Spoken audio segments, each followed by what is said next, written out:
Buhawi nakuhaan og video haduol sa South Road Properties kun SRP alas 8 kaganiha'ng buntag. Ania ang report. Sa video nga kuha ni Raymark Bakuli, usa ka tour guide operator, dayag ang Buhawi sa kadagatan haduol sa SRP. Luwan si Raymark sa iyang van subay sa CCLEX kaganihang buntag ug nakuhaan niya kini ganihang alas 8:05. Gikonpirmar ni PAGASA Visayas Weather Specialist Jomer Iclarino nga may Buhawi gayud ganihang buntag apan nawagtang ra usab dayon kini human sa 10 minutos. Nakita nato sa atong Doppler radar na ay convective or thunderstorm clouds which is 7.5 kilometers east-southeast ng Talisay City. Matod sa PAGASA, posibleng maporma ang Buhawi o tornado bisan kon summer o ting-init.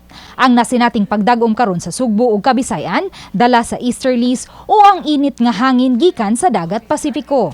Basta na ay severe thunderstorms or kusog kaayo ang development ng convective clouds, diha possible mag-occur ang tinatawag natin na Buhawi, tornado and hailstorms. Wala hinoy gikatahong naangol nga mga mananagat nunot sa Buhawi.